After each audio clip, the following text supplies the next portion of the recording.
श्रावस्ती जिले में हुई बरसात व नेपाल के पहाड़ी इलाकों से राप्ती में पानी आ जाने के कारण शनिवार रात करीब 9 बजे से नदी में बाढ़ की स्थिति बन गई।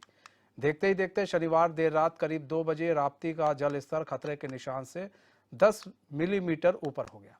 खतरे के निशान से राप्ती जैसे ही ऊपर हुई, उसी समय तेज बहाव के कारण मुजैना गांव को बचाने के लिए बनाया गया तटबंध लगभग 30 मीटर नदी में बह गया।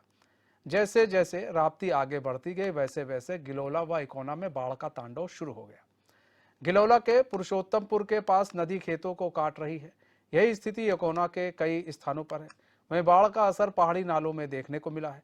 नेपाल की ओर से आए पानी के कारण भिनगा के बहादुरपुर गांव में रात में ही बाढ़ के हालात पैदा हो गए। 7 घर पानी से घिर गए। यहां रहने वालों को बचाने के लिए प्रशासन रात में सक्रिय हो गया। सुबह जिले के अधिकारी पहुंच गए। मंगलवार सुबह 8 बजे के बाद राप्ती का जलस्तर सामान्य होने लगा, लेकिन तेज बहाव के कारण कई स्थानों पर कटान हो रहा है। वहीं इस कटान वाले क्षेत्रों का डीएम कृतिका शर्मा ने निरीक्षण कर संबंधित अधिकारियों को दिशा निर्देश भी दिए।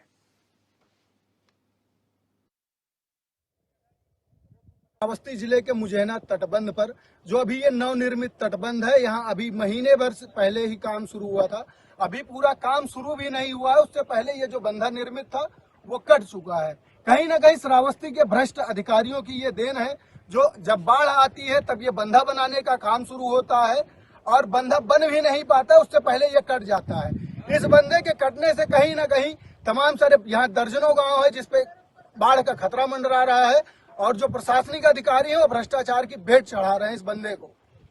ही राप्ती नदी में बाढ़ आना शुरू होता है, तो वैसे ही बाढ़ के कर्मचारी, जो भी बाढ़ से जुड़े हुए कर्मचारी हैं, वो बंधा बांधने का काम शुरू कर देते हैं। अगर ये बंधा पहले ही बन जाए तो कहीं ना कहीं ये जो भ्रष्टाचार होता है वो सही हो पाए। इस बंधे के कटने से, राप्ती नदी के इस बंधे से कटने से तमाम सारे यहाँ जो दर्जनों गाँव है, जैसे मुजैना हुआ, हरिपुर हुआ और गड़धोई हुआ, ऐसे दोंदरा हुआ, तमाम सारे ऐसे गांव हैं जो इस बंधे के कटने से बाढ़ की चपेट में आएंगे।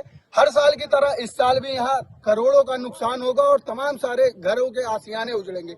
डीएम कृतिका शर्मा ने हमारी खबर चलने के बाद यहाँ का मौके का निरीक्षण किया है और संबंधित अधिकारियों को खाना पूर्ति करने का आदेश दिया है, जो खाना पूर्ति हर साल की तरह यहाँ भी होगी। अभी इस बार भी। अतुल पांडे, HNN श्रावस्ती। हमारे साथ अतुल पांडे हमारे संवाददाता जुड़ चुके हैं। अतुल, राप्ती नदी का जो जल स्तर है वो बढ़ रहा है, अभी फिलहाल घट गया है, लेकिन जल स्तर बढ़ा, जिसके बाद वहां पर धीरे धीरे तांडव देखने को मिल गया था वहाँ जिस श्रावस्ती जिले में, और वो पानी बढ़ता भी गया। फिलहाल गनीमत ये है कि अभी फिलहाल जो जल स्तर है वो स्थिर है, लेकिन ऐसे में तटबंध जो सवालों के घेरे में आ रहा है, तटबंध मतलब जब 1 महीने पहले ये तटबंध बनाना शुरू कर रहे हैं अधिकारी, और ऐसे में पानी, बारिश हो रहा है, तटबंध तो वैसे भी बह जाएगा, आप सही से बना भी नहीं पाएंगे, तो किस चीज की खाना पूर्ति कर रहे हैं और अधिकारी दिखाना क्या चाहते हैं? तटबंध बनाने का काम इसीलिए शुरू होता है 1 महीने पहले, इसमें भ्रष्टाचार का लंबा खेल हो सके। कोई भी सरकार आती है, किसी भी सरकार में भ्रष्टाचार, जो अधिकारी होते हैं भ्रष्टाचार से जो संलिप्त होते हैं शुरू से, वही अधिकारी कर्मचारी, सरकार कितने भी दावे कर ले, कितने भी उच्च अधिकारियों को यहाँ बदलाव किया जाए और कितने भी उच्च अधिकारी आए, लेकिन जो संबंधित अधिकारी हैं, बाढ़ कर्मचारी, इनकी बदलाई हो नहीं पाती। इसलिए भ्रष्टाचार का लंबा खेल सालों साल होता रहता है। ये बाढ़ जब आता है, बाढ़ आने के बाद, बाढ़ आने से ठीक 1 महीने पहले बंधा बांधने का काम शुरू होता है, जो खाना पूर्ति करने का काम शुरू हो जाता है। हर साल की तरह इस साल भी यहाँ बंधा बंधने का काम शुरू हुआ था। अभी बंधा पूरी तरीके से बंधा भी नहीं था, इससे पहले बारिश ने पूरी पोल खोल दी प्रशासन की। इस पे हम लोगों ने खबर चलाई तो डीएम कृतिका शर्मा यहाँ आई और मौके का निरीक्षण की। उसके बाद में यहाँ पर कार्य फिर जोरों से होने लगा। आप हमारे पीछे कैमरामैन से हम बोलना चाहेंगे कि तस्वीरें दिखाएं। अभी हम उसी बंधे पर मौजूद हैं जहाँ बांध बंधने का काम दोबारा से शुरू हो रहा है, लेकिन यहाँ सवाल ये उठ रहे हैं कि ये बंधा आखिर अभी जो छोटे मोटे बारिश में और छोटे मोटे पानी में जब ये हाल इस बंदे का हुआ है, तो कितना भी ये काम कर लें, इसके बाद में जब फिर से बाढ़ आएगा, पानी अभी तो शुरू हुआ है, फिर बाढ़ का पानी आएगा, नेपाली बरसात होती है तो यहाँ हर साल बारिश में बाढ़ आता है, कई सारे गांवों पर खतरा मंडराता है। तो जब ये बंदा अभी बन रहा है तो क्या ये बंदा रुक पाएगा, ये सबसे बड़ा सवाल है। हमने संबंधितों से बात करने की कोशिश की, अधिकारियों से, तो उनका ये कहना था कि देखिए अभी बंधे का हम लोगों ने पेमेंट करवाया नहीं था, बंधा बंद रहा था, बंधा बंद रहा है और कार्य जल्दी ही खत्म होगा। लेकिन यहाँ सवाल ये भी उठ रहा है कहीं ना कहीं कि किस तरीके से ये बंधा ऐसे ये लोग बांध रहे हैं जो कट जा रहा है। जी मनीष, सबसे बड़ी चीज़ ये है कि आप मिट्टी से बंधा बनाएंगे और कुछ अगर आप कोई सही चीज़ नहीं करेंगे, सही से इंजीनियर काम नहीं करेगा, वो तो कट ही जाएगा। बाढ़ का पानी अगर बढ़ेगा तो नीचे नीचे मिट्टी काट देगा, वो तो बंधा तो वैसे ही कट जाएगा वो। और जैसा यहाँ पर देखने को मिला था, राप्ती नदी में जब आई, पानी आया नेपाल की तरफ से छोड़ा गया, तो नीचे नीचे से बंधे को काट गया वो। ये लोग अगर ये इसी तरह काम करेंगे तो पैसा तो लगता जाएगा, लेकिन बंधा वो कटता भी चला जाएगा। ऐसे में जो गांव इस वक्त चिन्हित किए होंगे, जो रेड जोन में होंगे, उनके लिए क्या व्यवस्था और सुविधा की जा रही है प्रशासन के द्वारा कि अगर ऐसी स्थिति पैदा होती है बाढ़ की तो उनके लिए क्या व्यवस्था की जा रही है? बहरहाल अग्गापुरवा यहाँ भिनगा थाना क्षेत्र के अंतर्गत है, जहाँ कल गांव में पानी घुसा था, बाढ़ का पानी घुसा था, और वहाँ पानी घुसने के बाद कुछ लोगों का रेस्क्यू करके बाढ़ टीम ने और जो जिला प्रशासन उसने रेस्क्यू करके उन लोगों को गांव से बाहर निकाला था। लेकिन सवाल कहीं ना कहीं यह भी खड़ा कर रहा है जिला प्रशासन पर कि ये बंधा, अगर ये जो अभी बंधा जो बंधा रहे हैं ये लोग बंध रहा है, अगर ये कटा तो इसके चपेट में लगभग 2 से 2.5 दर्जन गांव आएंगे और इन लोगों का वो किस तरीके से रेस्क्यू करेंगे? क्योंकि पिछली साल जब बाढ़ आई थी तो कई गांव ऐसे थे जहाँ के लोगों को पानी तक नसीब नहीं हो रहा था, क्योंकि जब बाढ़ आ जाती है तो घरों में नल जो होता है वो नीचे लगा होता है, नलों से पानी तक वो लोग नहीं पी पा रहे थे। किसी तरीके से लोग भूखों 15-15 दिन तो लोग भूखों मरे हैं। यहाँ प्रशासन खाना पूर्ति तो करवाता, सरकार के निर्देश होते हैं, प्रशासन उस पर खाना पूर्ति का ही काम कर पाती है। कोई भी अधिकारी कर्मचारी हो, कितना भी वो अच्छा कार्य कर ले, लेकिन जहाँ लास्ट मतलब जो जीरो टॉलरेंस वाले जो जीरो लेवल पर गांव है, वहां तक सुविधाएं, मूलभूत जो सुविधाएं हैं वो बाढ़ के दौरान नहीं पहुंच पाती हैं। बाढ़ में नाव ही कम पड़ जाती हैं, श्रावस्ती जिले में तो नाव ही कम पड़ जाती है। गवर्नमेंट ने इतनी नाव की व्यवस्थाएं नहीं की है। प्राइवेट जितने नावें थी वो तो लगभग खराब हो चुकी है। पहले था कि जब ये सड़क वगैरह नहीं था तो लोग नाव से अपने खेतों में जाते थे, राप्ती को पार करते थे नाव से।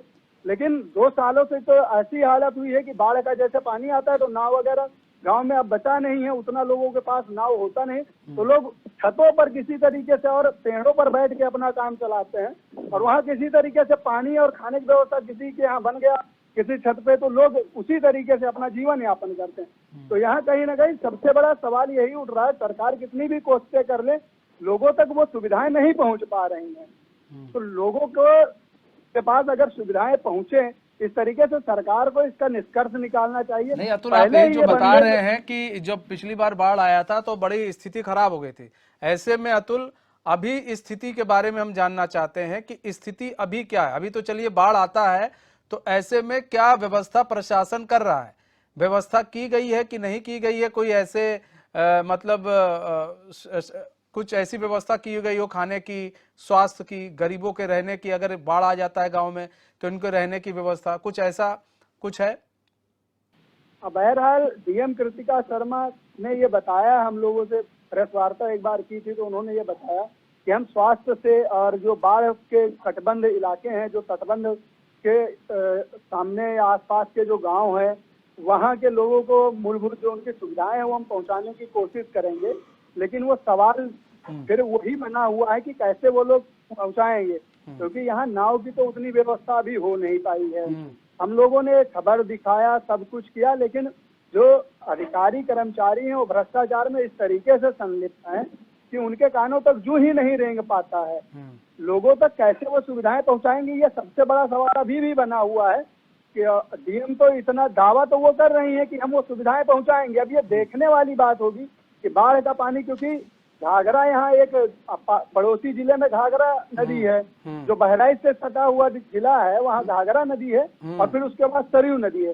तो घाघरा में इस समय घाघरा नदी में इस समय बांध उसका पुल बनने का काम हो रहा है, तो वहाँ तो नेपाली पानी इस बार छोड़ा नहीं जाएगा। सवाल ये इन्हीं 2 नदियों में आ रहा है, क्योंकि सरयू नदी से जो जितने सटे हुए जिले हैं उनमें नेपाली पानी छोड़ा जाएगा और राप्ती से जितने सटे हुए जिले हैं, जैसे बहराइच हुआ, श्रावस्ती हुआ, सिद्धार्थ नगर हुआ, बस्ती हुआ, बलरामपुर हुआ, तमाम सारे ऐसे जिले हैं जहां ये राप्ती नदी हर साल कोहराम मचाती है।